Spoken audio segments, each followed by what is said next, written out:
All of us here are familiar with college life, the good, the bad, the dangerous, and the exhilarating experience that it is. Now, it's likely that during your freshman year, part of that experience was interacting with someone you called your RA or resident advisor. My goal here today is to convince you, as I am convinced, that RAs at JMU deserve more respect from students and an adequate pay increase from JMU as a university. I'm going to talk about a little bit what it's like to be an RA, the tasks you complete every day and year long, and what the responsibilities and expectations are. I'm going to talk a little bit about the impact those expectations have on the RA and the tolls they take. And then I'm going to talk a little bit about how other universities treat RAs as a way that JMU can move forward as a guideline. For credibility's sake and in the spirit of full disclosure, this is a topic I'm very vested in. I have been an RA for the past 4 years, and it's a topic I care quite a bit about. I love my job, and I'm exceptionally grateful to JMU for providing me the experience. But I believe it could be so much better. I think that if RAs were adequately compensated for the time and effort they put in, you would get a lot more quality applicants, and the overall experience would be improved for everyone. RAs begin their work way before the academic year begins. They're expected, after their whole application process, to attend 2 trainings. One where they meet the rest of their hall staff, their coworkers for the year, and one where they meet the rest of ORL staff. ORL stands for the Office of Residence Life, the logo of which I have behind me. No other student position requires so much training or preparation, nor are they expected to last the entire school year beyond breaks. Returning RAs who have gone through training before, possibly once, possibly multiple times, are still required every year to go through it again to ensure that they are the best version of themselves possible and know the most current policies. RAs put in vast amounts of time and vast amounts of effort and deserve to be compensated adequately. There is, as of right now, no extra compensation for training during the school year or before it. RAs begin said training before the year 3 weeks before students normally have to return, sacrificing their own vacation so that they get extra practice and get the halls ready for incoming students. They have to do tasks every single day, including the weekends, often resulting in 12 to 15-hour days. And that's outside of unpacking their own rooms and getting other tasks, which I'm going to go over a little bit later, ready for the hall so that it's ready for students. We also work through Orientation Week, 1787 August Orientation, or as it's more commonly known as Frog Week.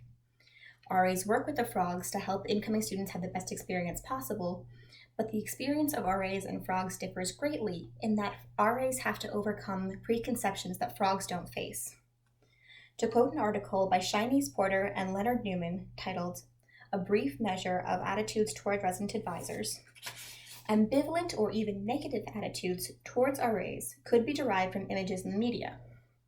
They have been portrayed as inflexible, overbearing, existing solely to prohibit fun. One of the portrayals in media I found most distasteful was the one pictured behind me, titled Resident Advisors. In it, the RAs are portrayed as ranging from woefully inadequate to outright predatory. Misconceptions like that are common amongst the RA roles, and I believe that's part of the reason that they are compensated so poorly even amongst officials. During the year, RAs live where they work. Resident advisors live in the dorms where they're responsible for the students, and it can cause a lot of stress. We're expected to be available as much as possible and perform several other tasks like I talked about earlier. Said tasks include duty tours, which I'll go into further in a bit, programming, creating programs for residents to attend that can range from educational to multicultural to just creating a better sense of community, contacting the necessary offices such as police, housekeeping, or maintenance, as well as artistic tasks like the one pictured behind me, where we create bulletin boards and door decorations. Some of them are just for fun, some of them depart very important information for residents. No other position for students requires that we be counselors, educators, artists, and confidants. It is a lot to put on an undergrad student, and they really do need to look at that position and see what those people are worth. Now, I've detailed several of the aspects of the job: the expectations, the responsibilities, the duties that RAs have to perform. I'm going to talk a bit now about what those duties do to a person and what those expectations can cause. Many RAs have to confront psychologically stressful situations as a result of their work. RAs are often the first resource that students approach when they're having a difficult time, and that difficult time can range from issues with a roommate to issues protected by HIPAA and FERPA, all of which the RA has to process and know what to do with, and that can be really, really psychologically stressful.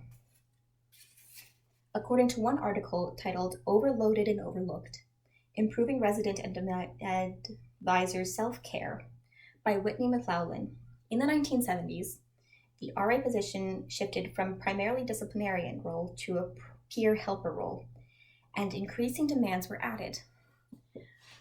The perception of RA never shifted away from that disciplinarian role, and the additional tasks were never appropriately compensated. RAs do way more than people realize, have very negative connotations around their job, and do not get compensated appropriately. It is not fair and needs to change. Now that I've gone over the psychological demands, I'm going to detail some of the physical ones.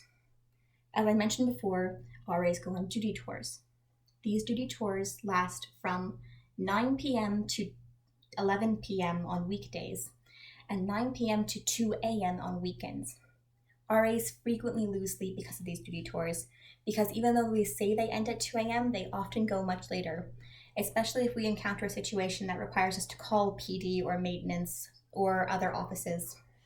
Personally, the latest I've ever had to work was well past 4 a.m., and that much lack of sleep has been proven to have negative impacts on school, mental health, and various other aspects. RAs need to have appropriate compensation if we're going to put in that much work.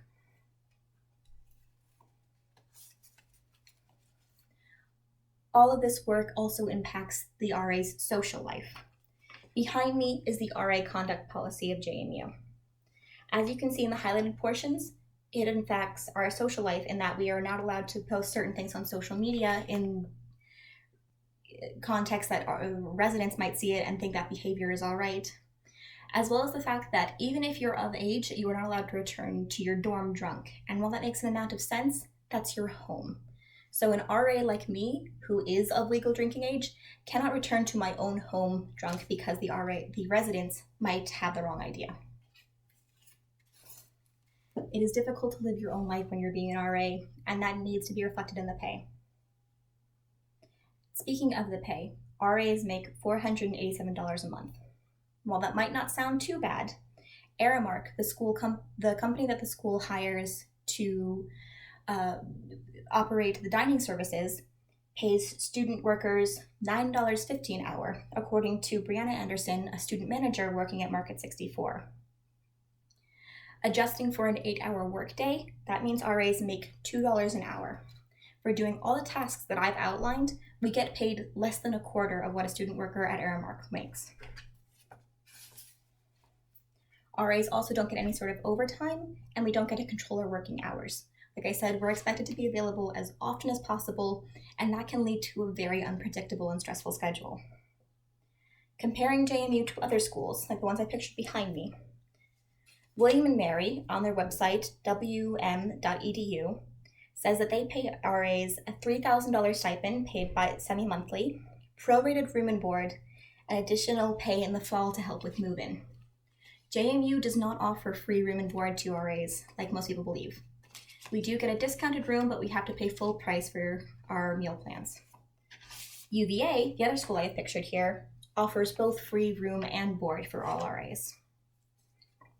JMU could implement either or increase the discount or take really any measures to start improving the RA position.